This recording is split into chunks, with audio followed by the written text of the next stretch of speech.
যমজ দুই বোনের সাথে যমজ দুই ভাইয়ের বিয়ে শুনতে অনেকটাই অবিশ্বাস্য। নিজ চোখে এমন বিয়ে দেখা স্বপ্নের মতো। আর সেই স্বপ্নময় ঘটনাই ঘটল টাঙ্গাইলের ভুয়াপুরে। যমজ দুই বোনের সাথে লক্ষ্মীপুর সদর উপজেলার যমজ দুই ভাইয়ের বিয়ে সম্পন্ন হলো। আসসালামু আলাইকুম, আমি সোনিয়া আক্তার, আমার বোন সুমাইয়া আক্তার।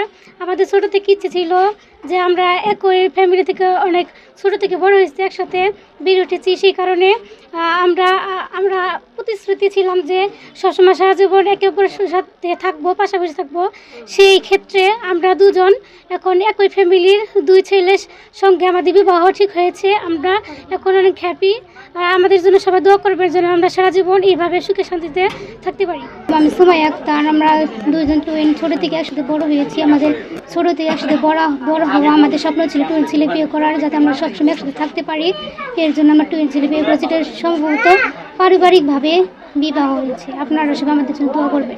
17 জুন বুধবার ভুয়াপুর উপজেলার গোবিন্দাসী ইউনিয়নের কষ্টাপাড়া গ্রামের শফিকুল ইসলামের যমজ দুই মেয়ের সঙ্গে লক্ষ্মীপুর উপজেলার রাজীপুর গ্রামের মোহাম্মদ নুরুল আলমের যমজ দুই ছেলের বিয়ের আনুষ্ঠানিকতা সম্পন্ন হয়েছে। অনেকগুলো যমজের সাথে কথাবার্তা হওয়ার চেষ্টা করছে, পারিবারিকভাবে চেষ্টা হলো। তো দেখা গেল কি, আমরা যে সমস্ত যমজ দেখলাম, হয়তো ওই যমজরা ওনারা টুইন বিবাহ করতে ইন্টারেস্টেড না, এই হয় ওনারা রাজি বা আমাদের থেকে হচ্ছে না, এরকম পরিস্থিতি আর কি। আবার কারো ক্ষেত্রে দেখা গেছে যে দূরে, যেমন আমাদের বাড়ি হচ্ছে লক্ষ্মীপুর জেলা। তো ইভেন এখন আমরা যখন এখানে আসছি, এটা অনেক ডিস্টেন্স, লং ডিস্টেন্স, আমরা অলমোস্ট 10 আওয়ার্স জার্নি করে এখন এখানে আসলাম আজকে। তো আরও কিছু টুইনের ক্ষেত্রে আমরা দেখলাম যে পরিবার থেকে দেওয়া হচ্ছে, মানে ওনারা রাজি না এত দূরের ক্ষেত্রে। আমরা মেন্টালি খুব strong, we are looking for twin who has the same mentality to get married in the twin. So একই ক্ষেত্রে আমরা যদি বলি, ওনাদের সাথে লতা পাতার সাথে আমাদের যে পরিচয়, তো পরিচয়ের ক্ষেত্রে আমরা কথা বলে এতটুকু বুঝতে পারছি, এই প্রথম আমরা কোনো টুইন পেলাম যারা যথেষ্ট same as, they also mentally strong, promise to get married someone twin, not single, to continue their bonding.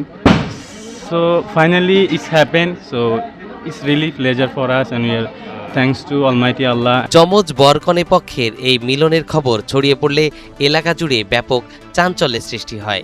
যমজ নবদম্পতিকে এক নজর দেখতে কনের বাড়িতে ভিড় জমান দূর দূরান্ত থেকে আসা উৎসুক জনতা। দুইটা ছেলে দুইটা মেয়ে এরকম বিয়ে দেখিনি, এই প্রথমই দেখলাম। যা মেয়ে দুটো হচ্ছে আমার ননদ হয়, তো আমার এরকম বিয়েতে আসতে পেরে বা এই বিয়ে সাক্ষী হতে পেরে আমার অনেক ভালো লাগলো আর কি। আমার মেয়ে আমার দুটি মেয়ে, তে অনেক আশা ছিল যে এরা দুই পরিবারের মিলিতভাবে বিয়ে হোক। তো ওদের আশা আল্লাহ পাক পূরণ করছে। তা আমরা খুশি যে এরকম একটা বিয়ে অনুষ্ঠানে উপস্থিত হয়ে এরকম একটা সাক্ষী আর কি, বিয়ের সাক্ষী। চমক দুই ছেলে দুই মেয়ে আসলে সাধারণত কম দেখা যায় গ্রামে, মনে হয় এই গ্রামে প্রথম। এটা সবার কাছে একটা আশ্চর্য বিষয়, অনেক মানুষ আসতেছে দেখতে। সব কিছু মিলে আমাদের অনেক ভালো লাগতেছে যে এরকম বিয়েতে আমরা আসতে পারছি। এই বিয়েতে খুশি দুই পরিবারের লোকজন।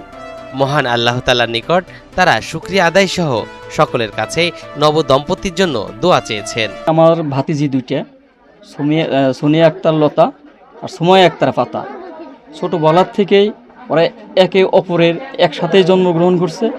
এদের ইচ্ছা ছিল যে একই ফ্যামিলিতে যেন আমরা সংসার করতে পারি। মহান রাব্বুল আলামিন কবুল করছে আমার বাস্তব দুইটারে। আসলে এলাকার লোকজন আমরা খুব খুশি এবং আনন্দিত। আমরা সেটার জন্য সেই লক্ষ্মীপুর থেকে আমরা এখন টাঙ্গাইলে আসছি, শুধু জাস্ট টুইন আমাদের ভাইয়ের বন্ডিং ঠিক রাখার জন্য। আমি ব্যক্তিগতভাবে খুবই আনন্দিত। এবং একটা বিষয় ইন্টারেস্টিং তথ্য শেয়ার করি, সেটা হচ্ছে আমার বড় ভাই মেজু ভাই, উনি কিন্তু হচ্ছে টুইন না, বাট ওনার দুটো টুইন বেবি আছে আলহামদুলিল্লাহ আর কি। তা আমরাও চাই যেহেতু আমার ভাই টুইন মেয়ের সাথে বিবাহটা সম্পন্ন হোক। যমজ দুই ভাইয়ের মতো যমজ দুই বোনের আশার প্রতিফলন ঘটেছে। স্বামী স্ত্রী হিসেবে তাদের বন্ধন অটুট থাকুক, সুখময় হোক তাদের দাম্পত্য জীবন। এনটিভি অনলাইনের পক্ষ থেকে অনেক অনেক শুভেচ্ছা, অভিনন্দন।